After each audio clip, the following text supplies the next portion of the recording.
Creo que Yasser presentía que era la última vez que veía Palestina, cuando lanzaba besos a la gente antes de subir al avión. Fue muy conmovedor. Sientes que se acerca la muerte. Era como oler la muerte. Sentí el olor de la muerte. Durante las 4 últimas semanas de su vida, casi 50 médicos palestinos, egipcios, tunecinos, jordanos y franceses intentaron salvarlo. Le hicieron pruebas para detectar prácticamente cualquier enfermedad conocida, incluso algunas de las dolencias más extrañas del mundo, pero todos los resultados fueron negativos. Yasser Arafat murió en esta habitación a las 3:30 de la mañana del 11 de noviembre de 2004 y desde entonces su muerte es un caso sin resolver. ¿Fue una enfermedad inusual o no fue así y fue un envenenamiento? Hace 8 años se hizo entrega del expediente médico de Arafat a la autoridad palestina. Aunque esta prometió una investigación a fondo, poco se ha hecho desde entonces. Pero había una segunda copia, que tenía su viuda, Suja. Ella accedió a entregar a Al Jazeera para esta investigación exclusiva toda la documentación médica que poseía, junto con sus radiografías y sus últimas pertenencias, su ropa, sus medicamentos, incluso su célebre kufilla, y lo hemos llevado a los mejores laboratorios de Europa para su examen forense. Para los científicos, hasta el fragmento más insignificante encierra posibilidades, incluso sus cabellos. Se puede hacer el análisis hasta 10 años después de la recogida. Al Jazeera ha dedicado 9 meses a esta investigación para intentar determinar qué mató a Yasser Arafat. ¿Fueron causas naturales o fue asesinado? Si sé que Yasser fue envenenado, eso cerrará un capítulo. El enigma de su muerte.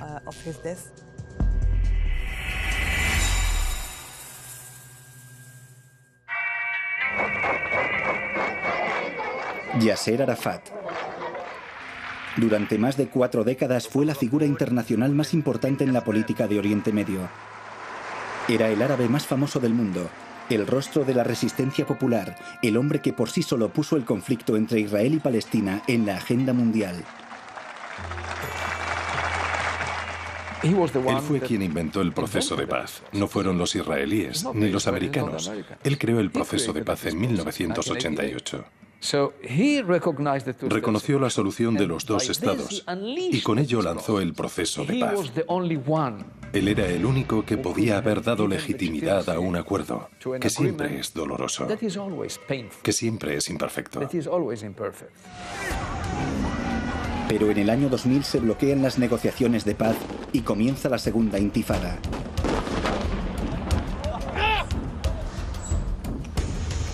La comunidad internacional culpa unánimemente a Arafat y meses después, los israelíes eligen a Ariel Sharon, que promete en su campaña ocuparse de Arafat con mano dura. Las negociaciones se rompen, aunque quedan abiertos algunos canales. El primer ministro de Israel, Ariel Sharon, me dijo: mi respuesta, mi reacción va a ser totalmente diferente. Y yo le dije: ¿eso es una amenaza? Y me dijo: yo no amenazo, pero ya conocéis mi política. Si alguien amenaza al pueblo israelí, sea quien sea, me ocuparé de él, lo quitaré de en medio. En 2002, los tanques israelíes entran en Ramallah y destruyen casi totalmente el cuartel general de la autoridad palestina, la Muqata. Yasser Arafat se ve recluido en una vivienda de 2 habitaciones rodeada de escombros. En el exterior, aumenta la presión contra él. Llamo al pueblo palestino a que elija nuevos líderes, líderes no comprometidos con el terror. Durante la mayoría de nuestras reuniones en París, en Israel y también en Estados Unidos, se veía a Arafat como al diablo. Era el hombre que estaba bloqueando cualquier proceso de paz. Se tenía la idea de que cuando Arafat saliera de escena, todo sería más fácil. Era una fantasía pensar que se podía llegar a un acuerdo con sus sucesores. Pero un cambio de régimen era exactamente lo que Washington y Tel Aviv tenían en mente. Esta es la naturaleza de la vida democrática que hemos elegido, y no hay marcha atrás para el pueblo palestino. Llega 2003 y todos los intentos de arrebatar el poder a Arafat y dárselo a otros han fracasado.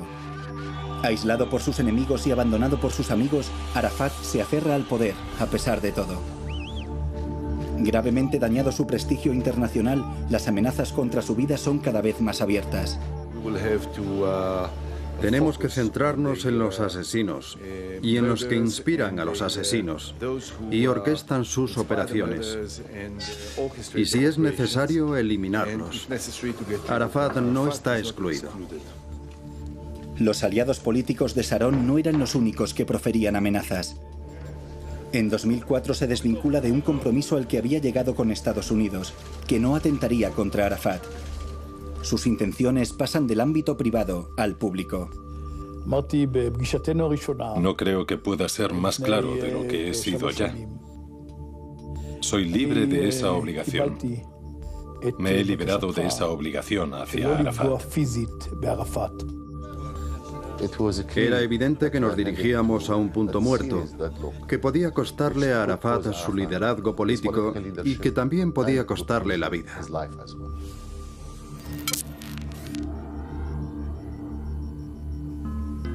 Es el 12 de octubre de 2004. Arafat comienza un nuevo día bajo el asedio israelí, confinado en sus habitaciones.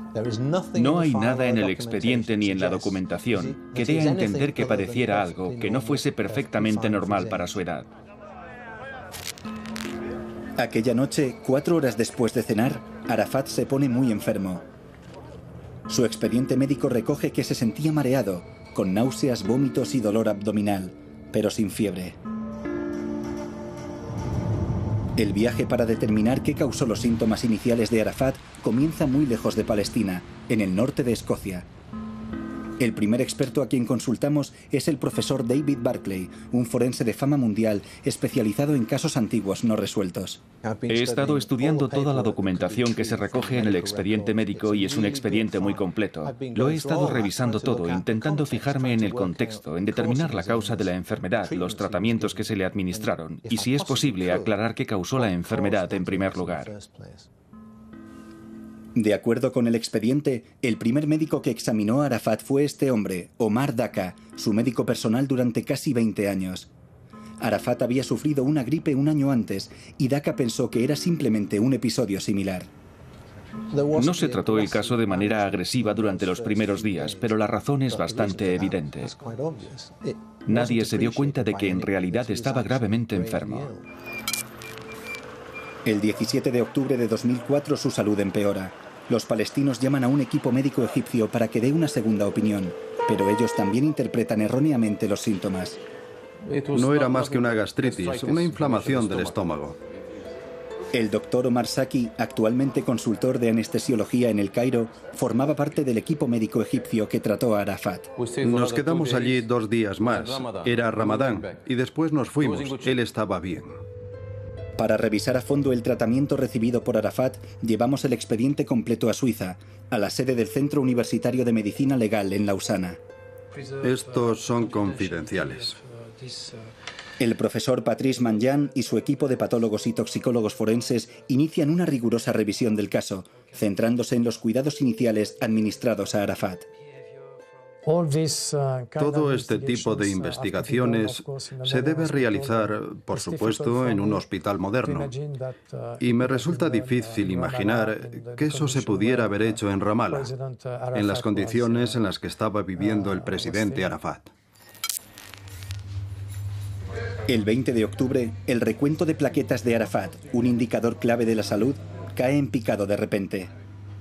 Empieza a haber un alto riesgo de que muera de una hemorragia interna. Por supuesto, después de una semana, creo que se hizo evidente la urgencia de un traslado. Ese traslado urgente se aplazó. Lo que hicieron sus médicos de Ramallah fue seguir haciendo conjeturas. Experimentan con diferentes antibióticos y esteroides. Todos los tratamientos fracasan. Esta información ha salido ahora a la luz, gracias a la decisión de la viuda de Arafat de entregar a Al Jazeera su expediente médico y evocar todos sus recuerdos. Suja, ¿qué sabe del estado de Arafat? Yo le llamaba, pero no podía contestar. Me decían que estaba enfermo, que tenía la gripe. Por fin el tercer día pude hablar con él. Me estaba volviendo loca. Y por teléfono estuvo muy cariñoso. Normalmente era muy formal conmigo, porque todo el mundo nos estaba oyendo por teléfono. Y me dijo, te quiero. Yo no entendía. Le pregunté, ¿por qué dices eso? Y él dijo, no, os quiero a ti y a Zahawa. 26 de octubre. Han pasado ya 14 días. El recuento de plaquetas de Arafat vuelve a caer. Ahora se encuentra en estado crítico. Entre los palestinos cunde el pánico. Vuelven a llamar a los egipcios a Ramallah y traen a otro equipo médico de Túnez. Una semana después, casi a medianoche, me dijeron: tenemos que marcharnos ahora mismo. Está muy grave, tenemos que ir a verle.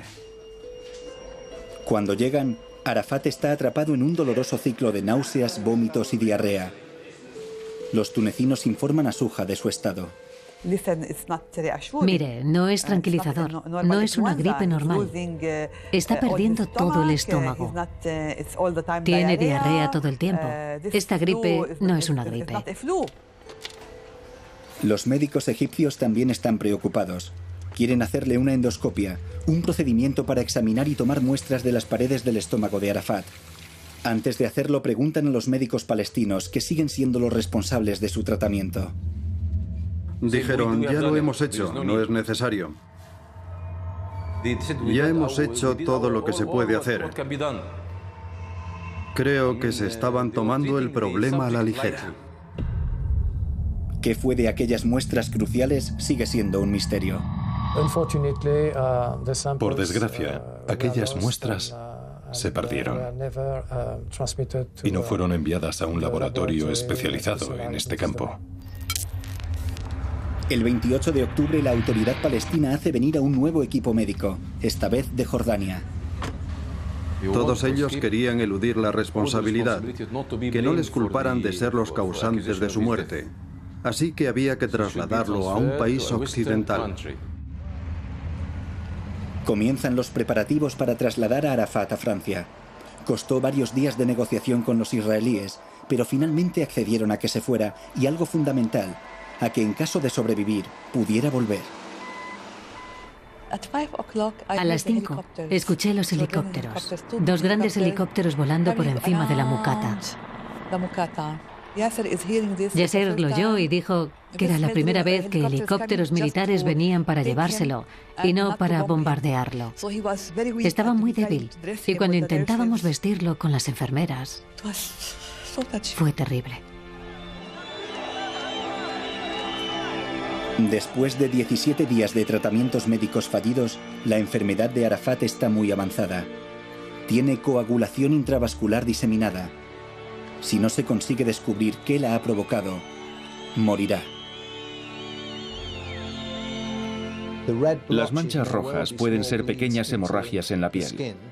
Los ojos amarillentos, ictéricos, son síntomas habituales en un paciente con esta enfermedad. La coagulación intravascular diseminada o CID es una patología que puede tener muchas causas. Se presenta en enfermos que padecen dolencias muy diferentes, como quemaduras graves, mordeduras de serpiente, incluso exposición a radiación. Es una patología de la sangre, un síntoma de que está pasando algo realmente grave en el cuerpo. Normalmente la sangre fluye por todo el cuerpo.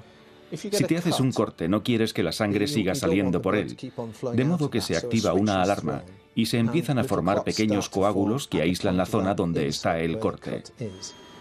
Lo que hace la coagulación intravascular diseminada es que esa alarma se activa en todo el cuerpo al mismo tiempo y aparecen pequeños coágulos por todo el cuerpo. La sangre se perturba totalmente, se consume a sí misma. El 29 de octubre, Arafat llega al hospital militar Percy. Fue ingresado en la planta de hematología. El expediente describe con todo detalle lo que hicieron los franceses a continuación. La forma en que lo trataron fue absolutamente correcta. Tenían que impedir que siguieran empeorando estos pequeños coágulos y para eso le administraron heparina. Tenían que darle plasma y factores coagulantes mediante transfusiones. Y eso fue lo que hicieron también. El 30 de octubre, Arafat está respondiendo al tratamiento. Deja de vomitar. Las náuseas y la diarrea han desaparecido. Incluso consigue retener algo de alimento. Los médicos franceses hacen docenas de pruebas empleando los equipos de diagnóstico médico más avanzados del mundo, pero según sus propios informes no consiguen descubrir qué ha provocado CID. Los franceses no contemplan la posibilidad de que se trate de un envenenamiento hasta 4 días después de la llegada de Arafat. Entonces realizan pruebas, pero ya han pasado 3 semanas desde la aparición de los síntomas. ¿Por qué esperar a recoger sangre, orina y heces para las pruebas de toxicología? Si se sospecha que puede haber envenenamiento, por supuesto, hay que recoger las muestras muy rápido, sin la menor demora. El 3 de noviembre, Arafat vuelve a empeorar bruscamente y comienza la fase final de su inexplicable enfermedad. Quería levantarse de la cama. Se puso a gritar. Y yo le dije, por favor, Yasser, cálmate, cálmate, cálmate. Me senté en el suelo, le puse las manos encima y empezó a llorar. No me conocía y no dejaba de llorar. Le dije, ¿por qué lloras? Y me miraba, pero no decía nada. Me estaba mirando y se le saltaban las lágrimas. Entonces cae en un coma, y es un coma muy grave. Y ni yo ni ninguno de los doctores del Percy tenemos la menor idea de por qué ocurrió. No hay recuperación posible y ya no volverá a hablar. Mientras se le traslada a la unidad de cuidados intensivos, Suja se aferra a la esperanza. Por petición suya, los franceses acceden a reproducir los versos favoritos de Arafat del Corán en toda la planta.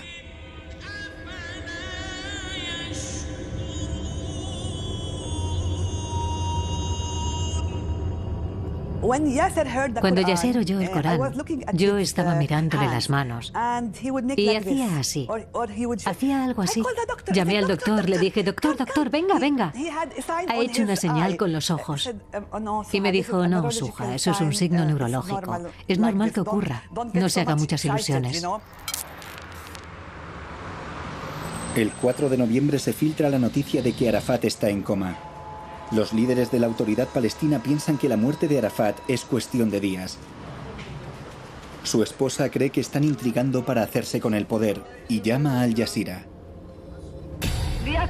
Quiero que el honrado pueblo palestino sepa que un puñado de los que quieren heredar el poder vienen a París.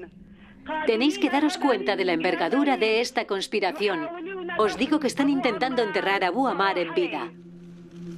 El primer ministro en funciones, Mahmoud Abbas, y su delegación son recibidos como los presuntos nuevos líderes. En el hospital, al equipo médico cada vez le preocupa más que se trate de un envenenamiento. Mientras Arafat sigue en coma, toman numerosas muestras de su sangre, orina y heces que envían con el máximo secreto a los laboratorios de detección radiológica de la Policía Nacional y el Ejército franceses. Las muestras, enviadas bajo nombres falsos, son analizadas en busca de sustancias, desde arsénico a cocaína. Los nombres de Etienne Louvet y Frédéric Martipon eran apodos de Yasser Arafat en el hospital. Los utilizaron para proteger las pruebas y evitar que se filtraran los resultados de los análisis. El 8 de noviembre, los médicos realizan una prueba de venenos radioactivos, limitada a la medición de actividad gamma. Los análisis de casi 1 litro de su orina resultan todos negativos. Pero había otras pruebas radiológicas que no se realizaron, especialmente las de materiales nucleares poco usuales. Este es el TAC que se le hizo el 9 de noviembre. Y es muy anormal. Porque, como se puede ver aquí, hay muchas hemorragias en el tallo cerebral y en el ventrículo del cerebro. Y aquí, estas zonas diferentes que se ven en blanco indican la presencia de sangre en el cerebro. El 11 de noviembre de 2004, después de 4 semanas luchando por su vida, Arafat pierde la batalla.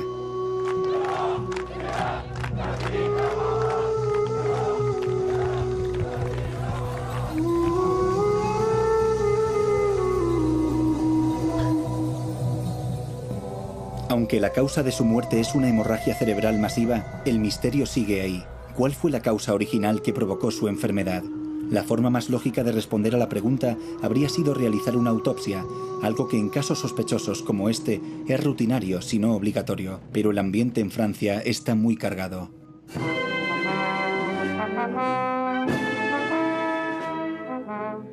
Mientras el cuerpo de Arafat inicia el largo viaje de regreso a su tierra, las discusiones sobre dónde debe celebrarse el funeral de Estado y quién asumirá sus poderes ahogan cualquier conversación seria sobre la necesidad de un examen post-mortem. Yo no pedí una autopsia, ni siquiera se me ocurrió. Cuando estás en estado de shock, no se te ocurre nada de eso. Tras un largo recorrido que incluye una escala en Egipto, el cuerpo de Arafat se entierra finalmente en Ramallah. Mucho después, la controversia sobre la causa de la muerte de Arafat sigue viva. A lo largo de los años, tras intensas especulaciones, se han barajado diferentes teorías, todas ellas infundadas. El mito más insistente es que murió de SIDA. No tenía SIDA. Se le hicieron 2 pruebas de VIH y las 2 resultaron negativas.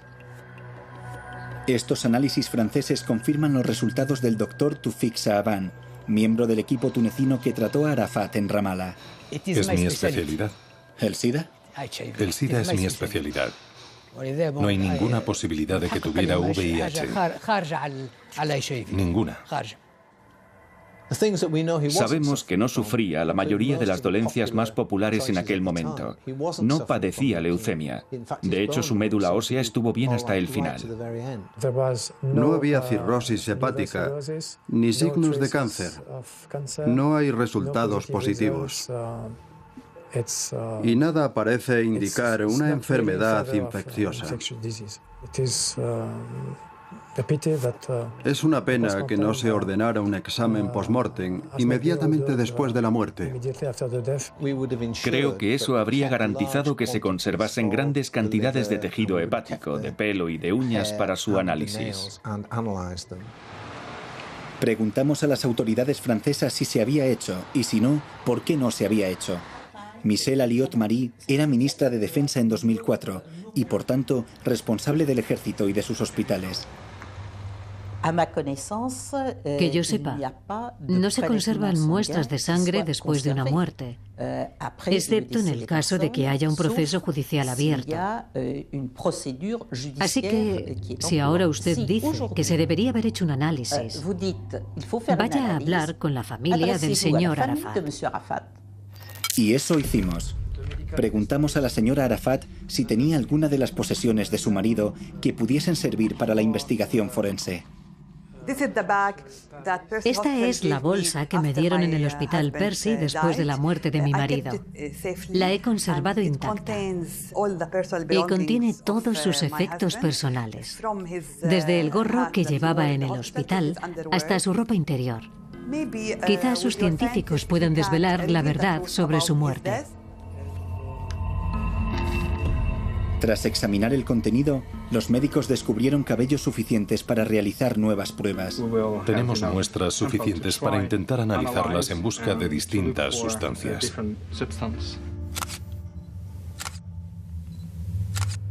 Y lo que resulta aún más prometedor, consiguen identificar manchas que se confirma que son de sangre y orina de Arafat. Empleando las tecnologías más avanzadas, dedicarán los próximos meses a intentar desvelar el misterio. ¿Qué mató a Yasser Arafat? Si alguien quería deshacerse de Yasser Arafat, habría empleado algo indetectable. algo que fuese muy difícil de encontrar. ¿Qué dificultad habría en administrar un veneno a Yasser Arafat o a cualquiera? Sería un juego de niños. Solo hace falta una cantidad ínfima para matarte, pero se distribuye por todo el cuerpo. Incluido el cabello. Los científicos suizos empiezan a hacer pruebas con las muestras descubiertas en los gorros y la ropa de Arafat. La ventaja del cabello es que, según va creciendo, van quedando las drogas y los venenos en el tallo del pelo. De modo que si yo muero el mismo día que he sido envenenado, el único lugar donde habrá veneno es en la raíz del pelo. Pero si me envenenaron una semana antes, estará a 1 centímetro de la raíz del pelo. El primer paso es confirmar que los cabellos son realmente de Yasser Arafat. Para ello, el jefe de toxicología del instituto, el doctor Mark Asburger, pide que se analicen muestras de ADN de la viuda de Arafat y de su hija de 17 años, Zahawa. Varias semanas después, ya no hay duda. Estamos seguros de que los cabellos son de Yasser Arafat, porque hemos hecho pruebas de ADN. Sin embargo, los científicos se ven limitados por la cantidad que se ha podido recuperar. Apenas 23 miligramos de cabello, una cantidad muy pequeña. Es suficiente para una única batería de toxicología. No será posible realizar pruebas posteriores. Cuando llegan los resultados del arsénico al zinc, no hay presencia de toxinas de metales pesados, pero hay un hallazgo significativo. No tenemos idea de la fecha en la que se transfiere el cabello del cuero cabelludo al gorro. De modo que pudo ser antes del 12 de octubre o después. Tras descartar los venenos más obvios, pedimos al equipo suizo que considerase otros menos convencionales. Tras examinar los resultados, decidimos enviar las muestras a nuestros colegas del Instituto de Radiofísica para que buscaran restos de otros elementos, como polonio. Polonio. Cuando Arafat cayó enfermo en 2004, ningún médico habría sospechado de su uso como veneno. Pero 2 años después, Alexander Litvinenko, un exespía ruso convertido en disidente, murió tras una larga enfermedad en un hospital de Londres. Posteriormente se demostró que había ingerido polonio administrado por sus asesinos en este restaurante de Londres. Aparte de por ingestión, esta sustancia radiactiva solo puede ser inoculada mediante una inyección o por inhalación. Una dosis letal ni siquiera es visible al ojo humano. Después de un mes de pruebas en el Instituto de Radiofísica, los científicos quedan desconcertados por lo que encuentran. Altos niveles de polonio en el cepillo de dientes de Arafat, así como en 3 muestras de su ropa. Una mancha de orina en un calzoncillo, una mancha de sangre en el gorro hospitalario que tenía puesto al morir y el cuello manchado de sudor de su sudadera. El polonio existe en la naturaleza en concentraciones muy bajas y al semidesintegrarse se convierte en plomo radiactivo. Ahora los suizos intentan averiguar si se trata de polonio natural o si por el contrario es polonio artificial, que solo puede proceder de un reactor nuclear. Para ello examinan muestras adicionales procedentes de la misma bolsa. Los objetos visiblemente usados contenían niveles de polonio significativamente más altos que los que no habían sido usados. Esto daba a entender que el polonio procedía del contacto con los fluidos corporales de Arafat y no de los tejidos. Hablamos con el director del equipo científico en el aeropuerto de Ginebra y le preguntamos por los resultados.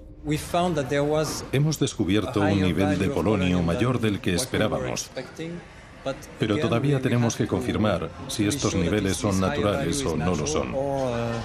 No basta con encontrar un nivel alto para concluir que no es natural. Para esto, el equipo del Dr. Bossud necesitará 3 meses. Si el polonio hallado en las muestras de Arafat se mantiene estable, querría decir que es polonio natural, la variedad que se transforma en plomo. Pero si los niveles de polonio descienden, se confirmaría que era artificial, lo que significaría que Arafat estuvo expuesto a polonio, fabricado en un reactor nuclear. Sabemos que durante la estancia de Arafat en el hospital se hicieron algunas mediciones con varios litros de orina. Vimos los resultados de dichas mediciones y todas eran negativas, pero en ninguna de ellas se buscó polonio como tal. Lo que necesitamos es tener acceso a esas muestras de orina. El profesor Manyan y su equipo piensan lo mismo y preguntan a Al Jazeera si puede planteárselo a la señora Arafat, la única persona que según las leyes francesas puede pedir las muestras congeladas de sangre y orina que se supone que las autoridades han conservado. Nuestro abogado en París, David Mehut, prepara los documentos de la solicitud. Para asegurarnos de que llegan a su destino, la señora Arafat emprende un viaje que no ha hecho desde 2004. Este es el camino que hacía cada vez que iba al hospital. Me hace revivir otra vez todos los recuerdos, todos los malos recuerdos. Mientras vamos hacia el hospital, recibe una llamada de su hija.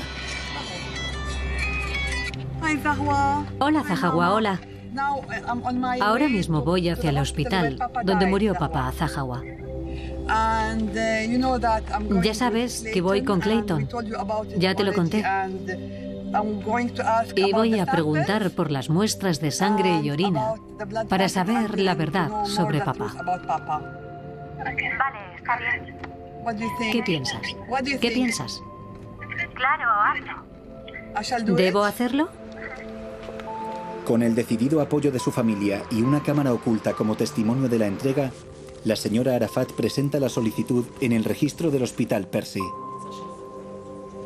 Mientras esperamos la respuesta, abrimos una nueva línea de investigación para encontrar a los médicos del Percy que trataron a Arafat, por si tuvieran alguna información no incluida en el expediente oficial.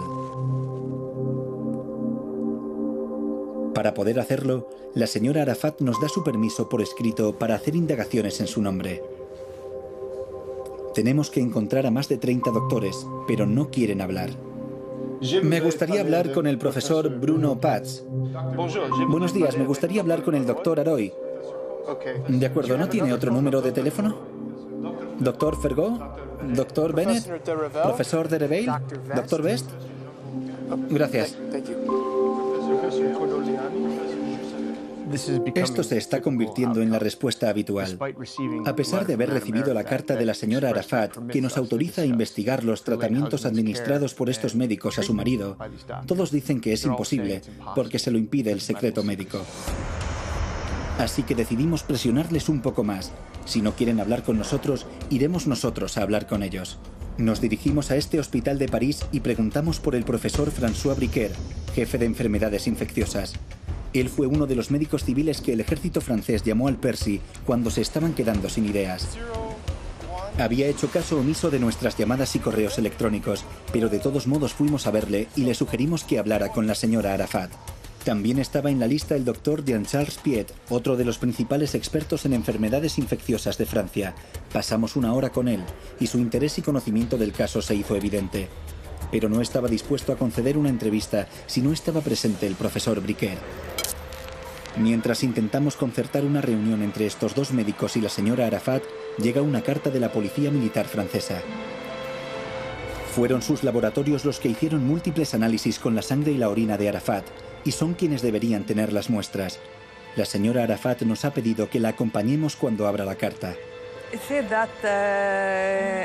Dice que no pueden darnos ninguna muestra de sangre u orina, porque todas fueron destruidas en el año 2008.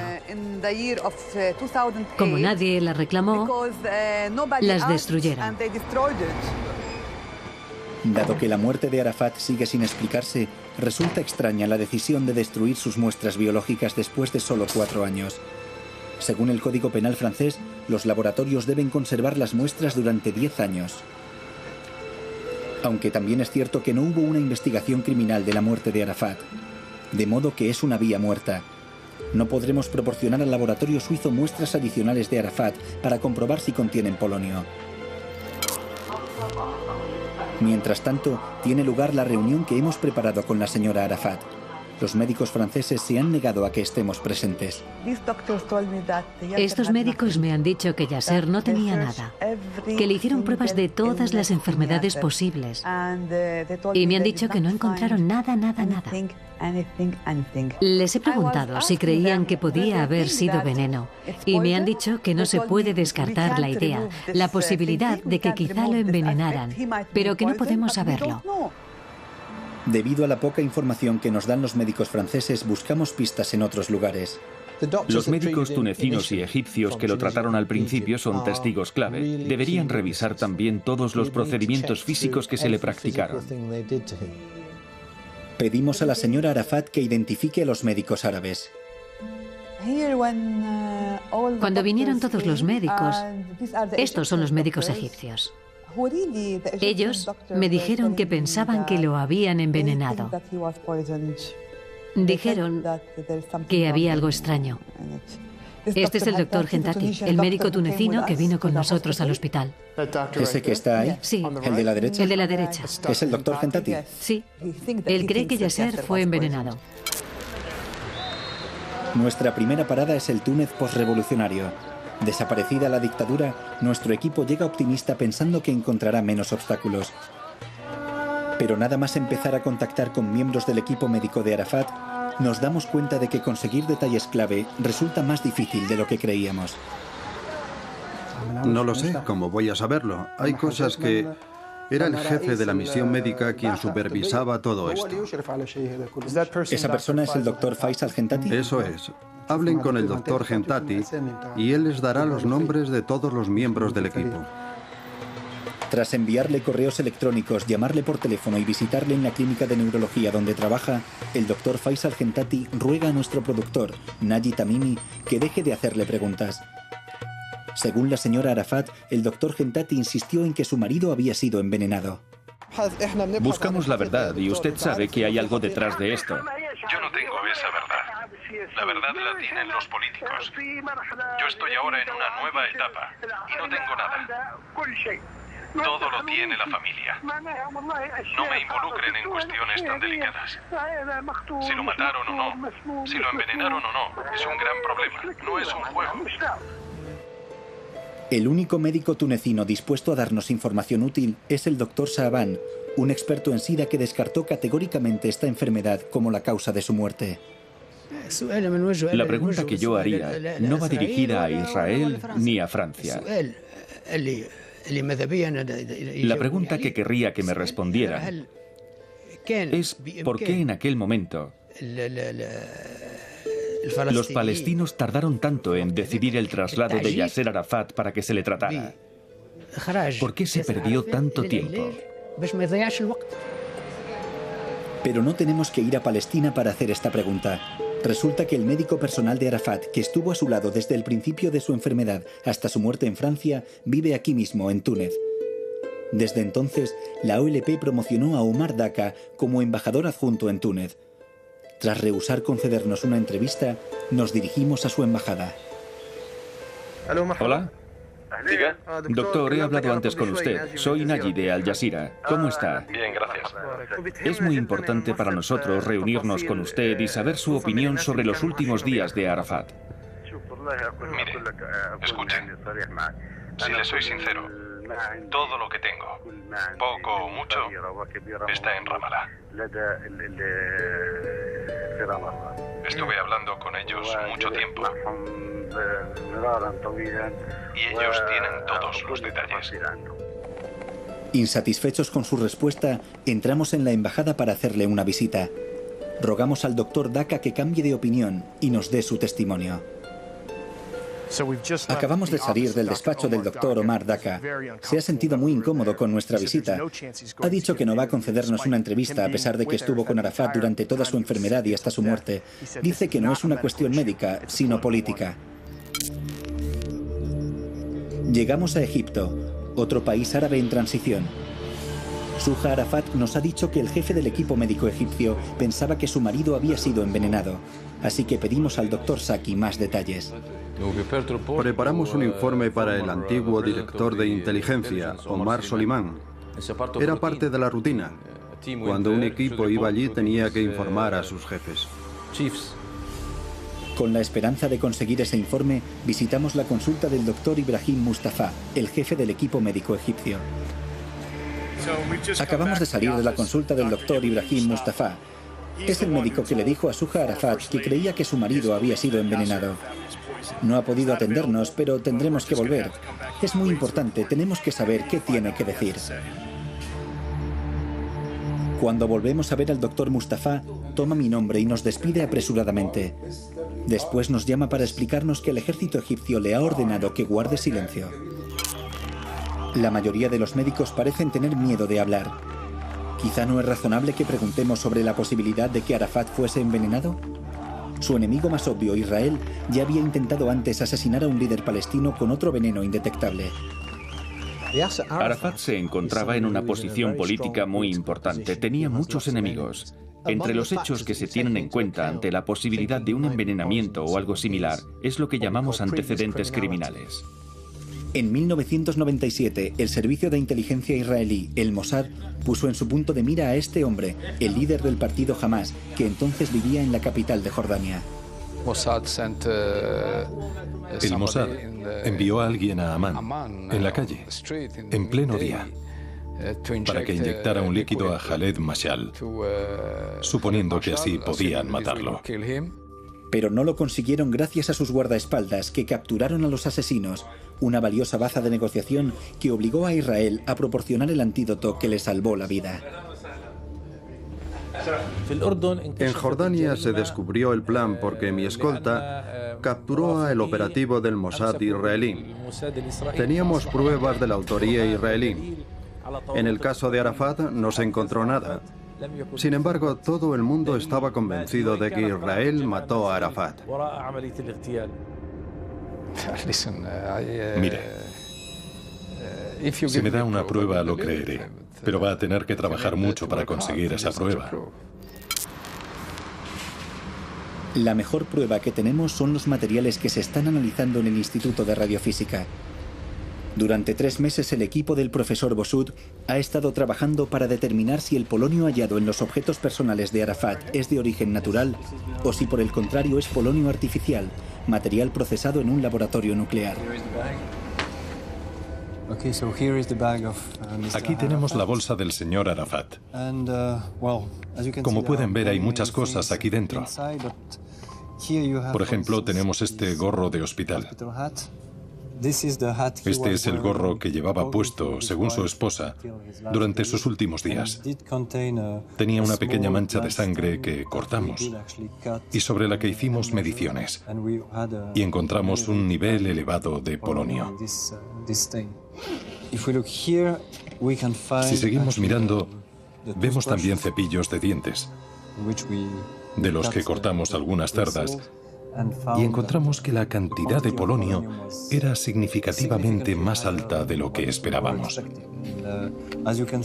Como puede ver, este cepillo estaba dentro de esta caja y dentro de la bolsa, así que es difícil imaginar que el polonio haya podido llegar posteriormente de forma natural. ¿Y qué porcentaje de esos niveles era de polonio artificial? Era en realidad la mayor parte.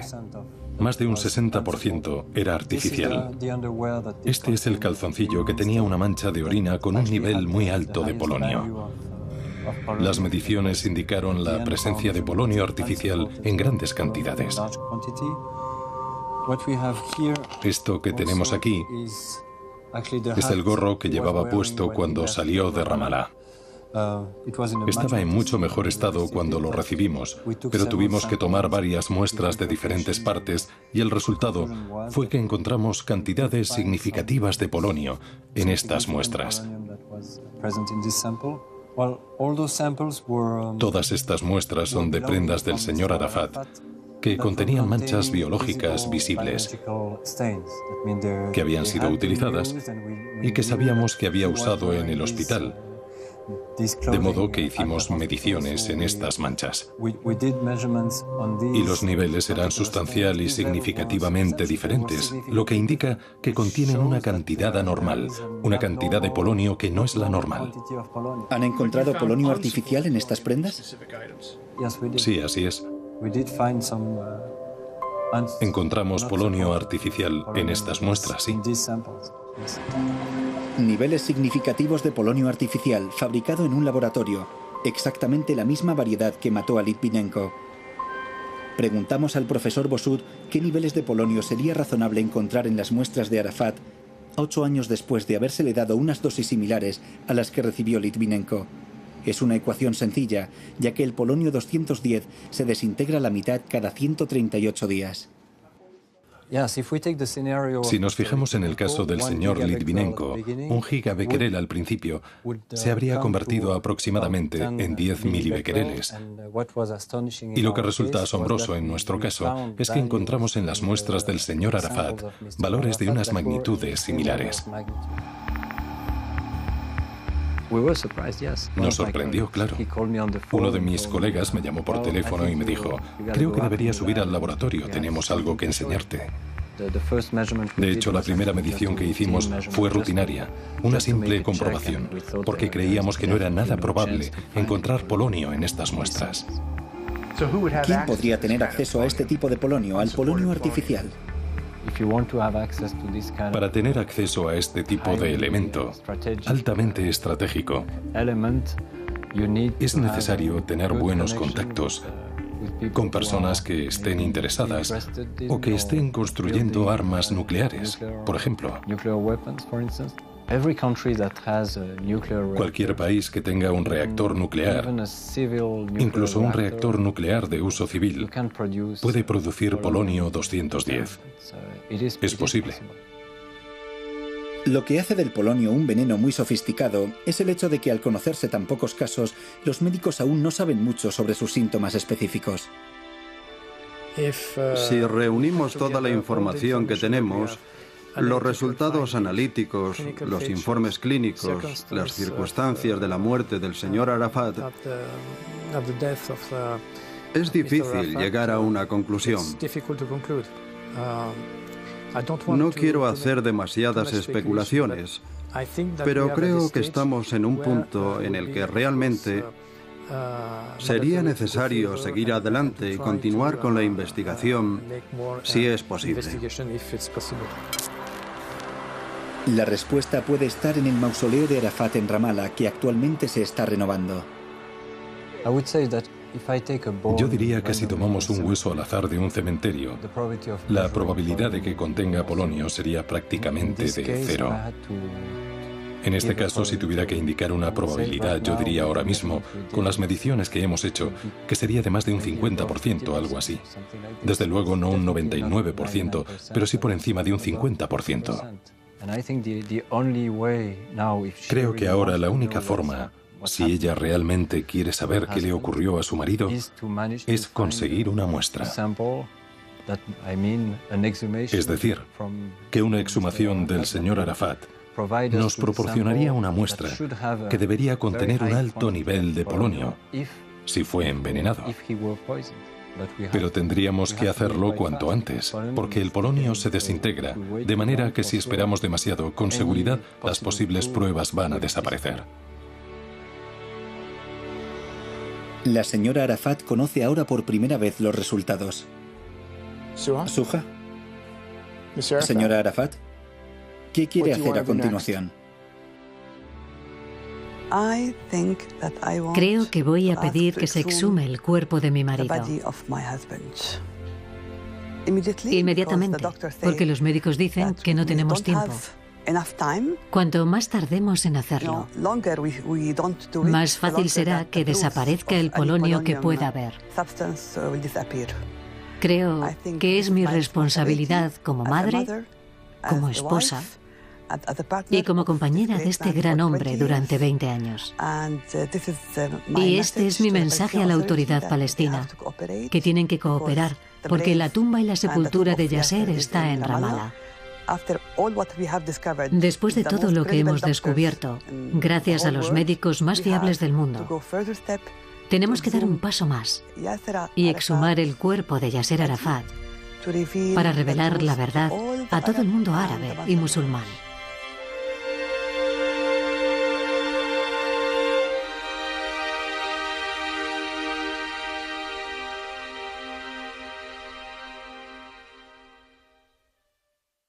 Aunque quedan abiertos algunos canales. El primer ministro de Israel, Ariel Sharon, me dijo, mi respuesta, mi reacción va a ser totalmente diferente. Y yo le dije, ¿eso es una amenaza? Y me dijo, yo no amenazo, pero ya conocéis mi política.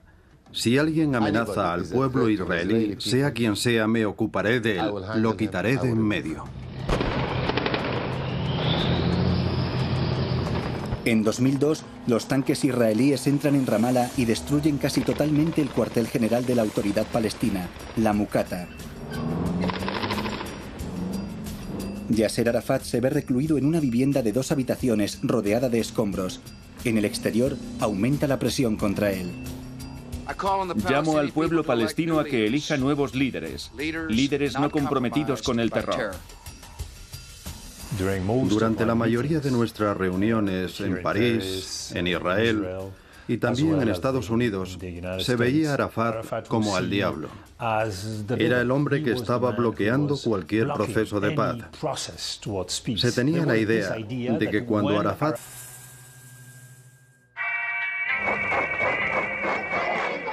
Yasser Arafat. Durante más de 4 décadas fue la figura internacional más importante en la política de Oriente Medio. Era el árabe más famoso del mundo, el rostro de la resistencia popular, el hombre que por sí solo puso el conflicto entre Israel y Palestina en la agenda mundial. Él fue quien inventó el proceso de paz. No fueron los israelíes ni los americanos. Él creó el proceso de paz en 1988. Reconoció la solución de los 2 estados y con ello lanzó el proceso de paz. Él era el único que podía haber dado legitimidad a un acuerdo, que siempre es doloroso, que siempre es imperfecto. Pero en el año 2000 se bloquean las negociaciones de paz y comienza la segunda intifada.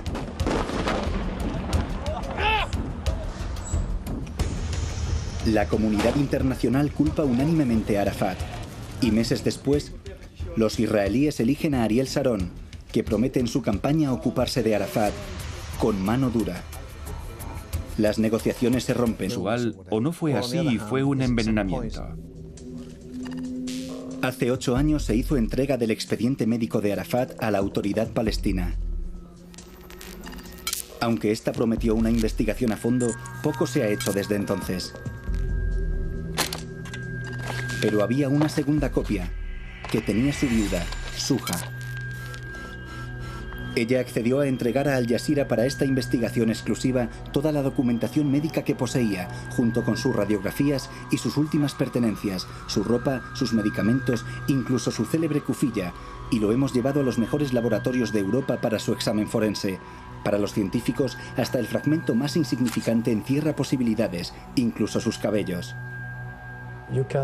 Se puede hacer el análisis hasta 10 años después de la recogida. Al Jazeera ha dedicado 9 meses a esta investigación para intentar determinar qué mató a Yasser Arafat. ¿Fueron causas naturales o fue asesinado? Si sé que Yasser fue envenenado, eso cerrará un capítulo, el enigma de su muerte.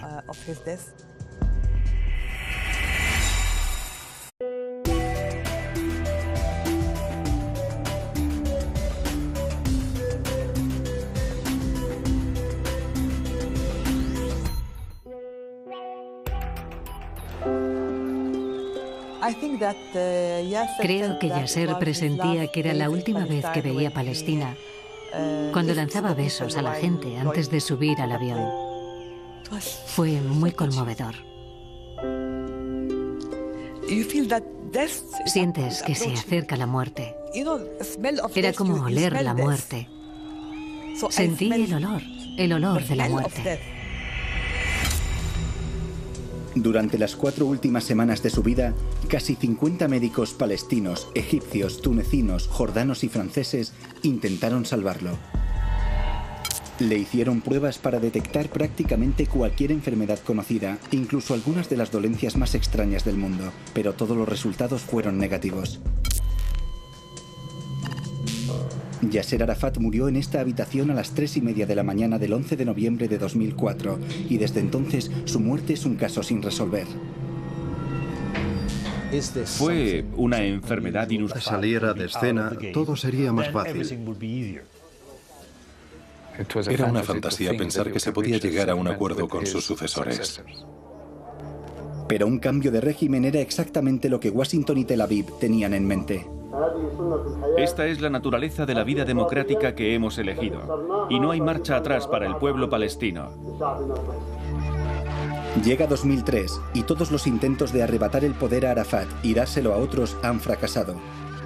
Aislado por sus enemigos y abandonado por sus amigos, Arafat se aferra al poder, a pesar de todo. Gravemente dañado su prestigio internacional, las amenazas contra su vida son cada vez más abiertas. Tenemos que centrarnos en los asesinos y en los que inspiran a los asesinos y orquestan sus operaciones. Y si es necesario, eliminarlos. Arafat no está excluido. Los aliados políticos de Sharon no eran los únicos que proferían amenazas. En 2004 se desvincula de un compromiso al que había llegado con Estados Unidos, que no atentaría contra Arafat. Sus intenciones pasan del ámbito privado al público.